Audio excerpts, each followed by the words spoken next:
राधे राधे, जय श्री कृष्णा। आप सभी का मेरे YouTube चैनल पर हार्दिक स्वागत है। भगवान नारायण के शयन और प्रबोधन से चातुर्मास मास का प्रारंभ और समापन होता है। उत्तरायण को देवकाल और दक्षिणायन को आसुरी काल माना जाता है।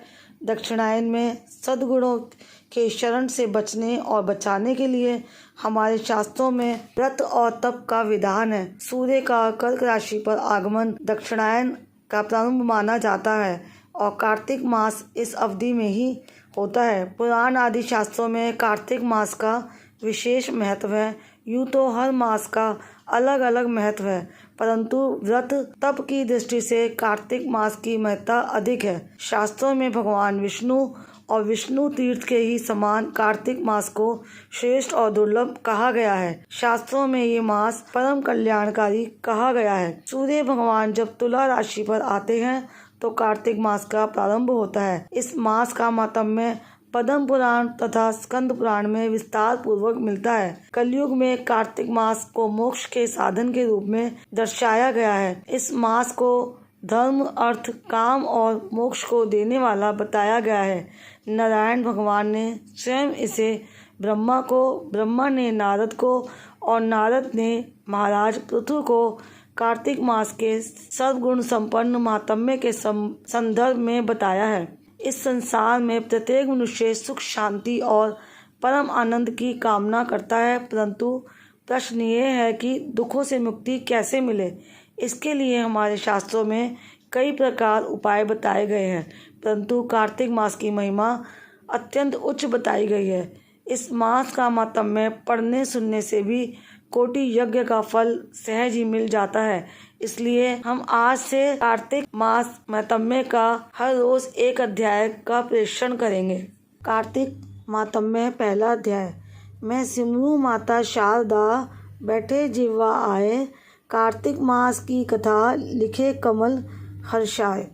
नैमिषारण्य तीर्थ में श्री सूत जी ने 88,000 शौनकादि ऋषियों से कहा, अब मैं आपको कार्तिक मास की कथा विस्तार पूर्वक सुनाता हूँ, जिसका श्रवण करने से मनुष्य के सभी पाप नष्ट हो जाते हैं और अंत समय में वैकुंठ धाम की प्राप्ति होती है। सूत जी ने कहा। श्री कृष्ण जी से अनुमति लेकर देव ऋषि नारद के चले जाने के पश्चात सत्यभामा प्रसन्न होकर भगवान कृष्ण से बोली, हे प्रभु, मैं धन्य हुई, मेरा जन्म सफल हुआ। मुझ जैसी त्रिलोक्य सुंदरी के जन्मदाता भी धन्य है, जो आपकी 16,000 स्त्रियों के बीच में आपकी परम प्यारी पत्नी बनी। मैंने आपके साथ नारद जी को वह कल्प वृक्ष आदि पुरुष विधि पूर्वक दान में दिया, परंतु वही कल्प वृक्ष मेरे घर लहराया करता है। यह बात मृत्यु लोक में किसी स्त्री को ज्ञात नहीं है। हे त्रिलोकीनाथ, मैं आपसे कुछ पूछने की इच्छुक हूँ। आप मुझे कृपा कार्तिक माहात्म्य की कथा विस्तार पूर्वक सुनाइए, जिसको सुनकर मेरा हित हो और जिसके करने से कल पर्यंत भी आप मुझसे विमुख न हो। सूत जी आगे बोले। सत्यभामा के ऐसे वचन सुनकर श्री कृष्ण ने हंसते हुए सत्यभामा का हाथ पकड़ा और अपने सेवकों को वहीं रुकने के लिए कहकर विलास युक्त अपनी पत्नी को कल्प वृक्ष के नीचे ले गए। फिर हंसकर बोले, हे प्रिय, 16,000 रानियों में से तुम मुझे प्राणों के समान प्यारी हो। तुम्हारे लिए मैंने इंद्र एवं देवताओं से विरोध किया। हे कांते, जो बात तुमने मुझसे पूछी है उसे सुनो। एक दिन मैंने श्री कृष्ण तुम्हारी यानी कि सत्यभामा इच्छा पूर्ति के लिए गरुड़ पर सवार होकर इंद्रलोक जाकर कल्प वृक्ष मांगा। इंद्र द्वारा मना किए जाने पर इंद्र एवं गरुड़ में घोर संग्राम हुआ और गोलोक में भी गरुड़ जी गौओं से युद्ध किया। गरुड़ की चोंच की चपेट से उनके कान एवं पूंछ कटकर गिरने लगे, जिससे 3 वस्तुएं उत्पन्न हुई। कान से तंबाकू, पूंछ से गोभी और रक्त से मेहंदी बनी। इन तीनों का प्रयोग करने वाले को मोक्ष नहीं मिलता। तब गौओं ने भी क्रोधित होकर गरुड़ पर वार किया, जिससे उनके 3 पंख टूटकर गिर गए। इनके पहले पंख से नीलकंठ, दूसरे से मोर और तीसरे से चकवा चकवी उत्पन्न हुए। हे प्रिय, तीनों का दर्शन करने मात्र से ही शुभ फल प्राप्त होता है। यह सुनकर सत्यभामा ने कहा, हे प्रभु, मुझे भी मेरे पूर्व जन्मों के विषय में बताइए कि मैंने पूर्व जन्म में कौन कौन से दान, व्रत व जप नहीं किए हैं।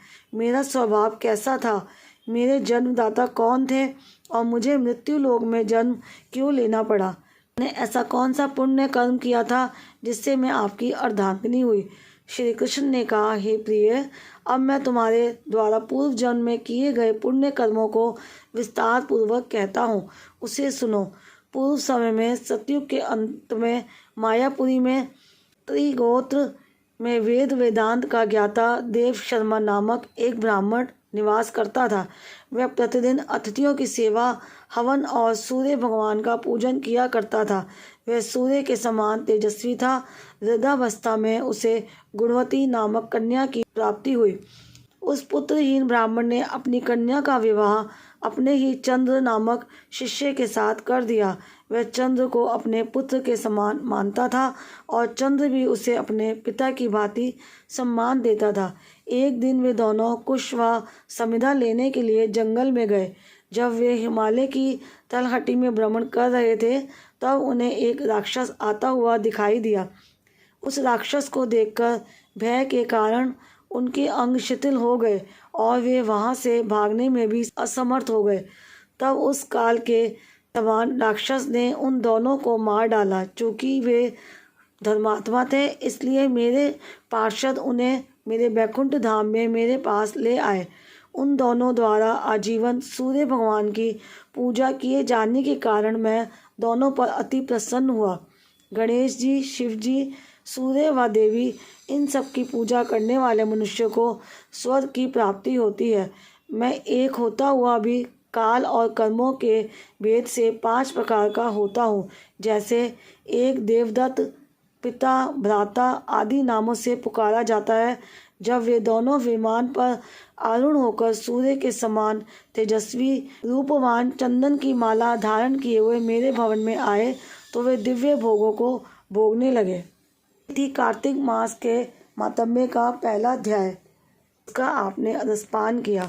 उम्मीद करती हूँ ये अध्याय आपको अच्छा लगा होगा, और वीडियो अगर अच्छी लगी है तो वीडियो को प्लीज़ लाइक शेयर ज़रूर करिएगा, और कमेंट बॉक्स में जय श्री कृष्णा, राधे राधे भी लिखिए। और चैनल पर पहली बार आए हैं तो चैनल को सब्सक्राइब करना मत भूलिएगा।